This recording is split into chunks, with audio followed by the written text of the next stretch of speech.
Assalamualaikum warahmatullahi wabarakatuh. Sebelumnya perkenalkan, nama saya Uswatun Hasanah, Prodi HKI kelas B. Di sini saya akan menjelaskan tentang overmah, yang mana overmah dalam pasal 144 sampai 145 menjelaskan bahwa overmah adalah keadaan yang melepaskan seseorang atau suatu pihak yang mempunyai kewajiban untuk memenuhinya berdasarkan suatu perikatan yang tidak atau tidak dapat memenuhinya atas tanggung jawab tersebut, maka harus memberi ganti rugi. Seperti contoh, saya membeli sebuah motor kepada si A, kemudian di pertengahan jalan si A itu tidak memenuhi kewajibannya, maka hal itu si A tersebut harus mengganti rugi kepada saya, karena sebelumnya ada sebuah perikatan bahwa Honda itu harus nyampe ke rumah dengan keadaan benar, dengan keadaan mulus, dengan intinya harus sesuai lah. Jika tidak ada perjanjian dari sebelumnya, maka si A itu tidak wajib untuk mengganti rugi kepada saya. Cukup sekian. Wassalamualaikum warahmatullahi wabarakatuh. Assalamualaikum warahmatullahi wabarakatuh. Nama saya Rian Oki Purnomo Aji. Di sini saya akan melanjutkan penjelasan dari penjelasan sebelumnya, yang mana saya akan menjelaskan tentang pembagian overmah. Tadi sudah dijelaskan pada penjelasan sebelumnya tentang definisi overmah, yang mana definisi overmah yaitu keadaan memaksa, dan dilanjutkan unsur-unsur overmah. Dan di sini saya akan menjelaskan pembagian overmah, yang mana pembagian overmah di sini dibagi menjadi dua, yaitu overmah yang mutlak dan overmah yang tidak mutlak. Overmah yang pertama, overmah yang mutlak, yaitu prestasi tidak dapat dilakukan oleh siapapun dan pihak manapun. Dan selanjutnya yang kedua yaitu overmah yang tidak mutlak.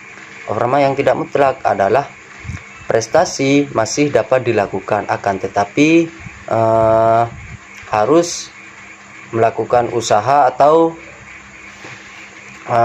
pengorbanan yang besar dari pihak debitur. Nah, di sini saya akan memberikan contoh. Contoh yang pertama dari overmah yang mutlak. Di situ katakanlah si A dan si B. Si A menjual sepeda motor ke si B. Mereka melakukan kesepakatan pada hari Minggu akan diantarkan sepedanya. Nah, akan tetapi pada hari Minggunya dari pihak penjual mau mengantarkan sepedanya, akan tetapi terjadi kejadian yang tidak terduga, yaitu banjir. Nah, di situ dari pihak penjual tidak dapat melakukan prestasinya dan tidak dapat digantikan oleh pihak manapun. Yang kedua yaitu overmah yang tidak mutlak. Overmah yang tidak mutlak seperti contoh tadi, si penjual mengantarkan sepeda motor, akan tetapi di tengah perjalanan mobil yang mengantarkan sepeda motor tersebut mengalami ban bocor.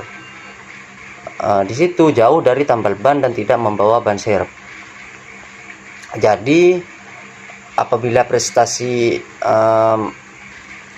tersebut masih bisa dilakukan, akan tetapi membutuhkan suatu usaha dan pengorbanan yang lebih.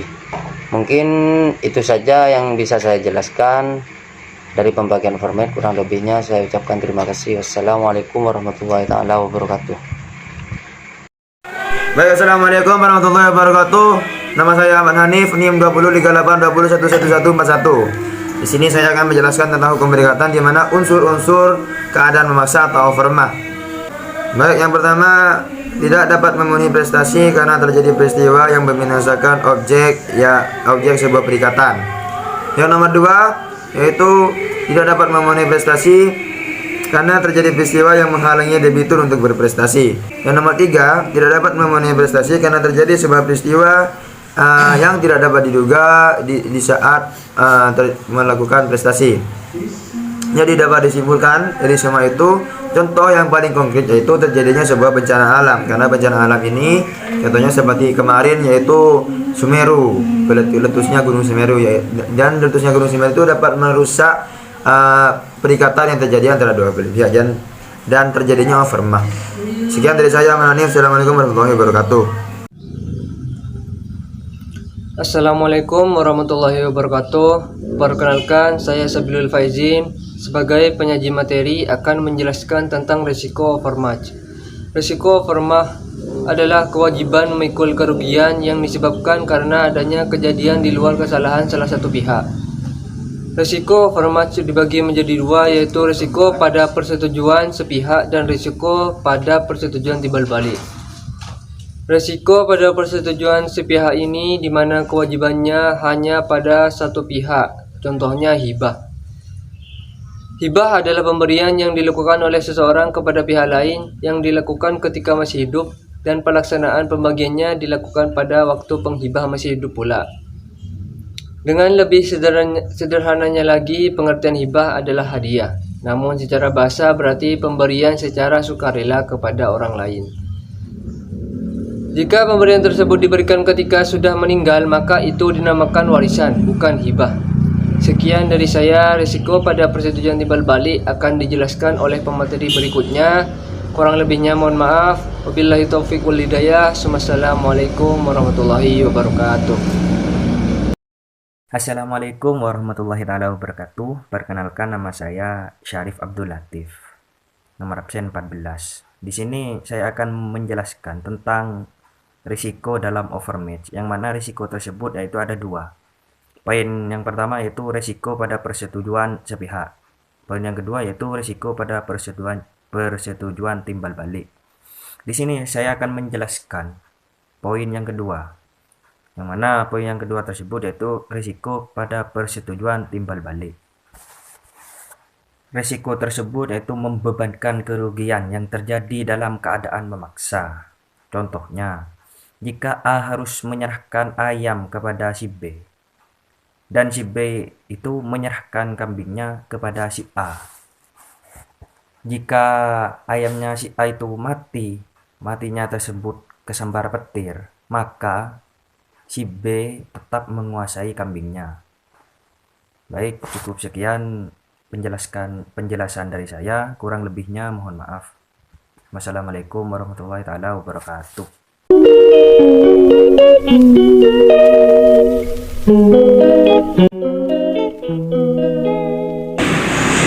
Dalam pasal 1444 dan 1445, overmah adalah keadaan yang melepaskan seseorang atau suatu pihak yang mempunyai kewajiban untuk dipenuhinya berdasarkan suatu perikatan.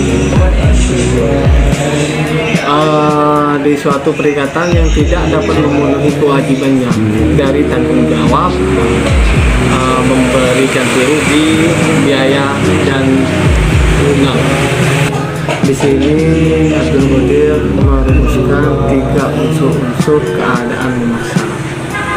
Dan yang pertama, tidak dipenuhi prestasi karena terjadi peristiwa-peristiwa yang membinasakan atau memusnahkan benda objek perikatan.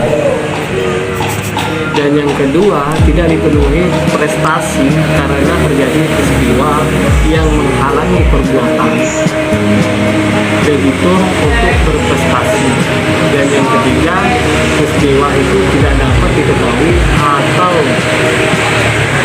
diduga akan terjadi pada waktu membuat perikatan. Sekian penjelasan dari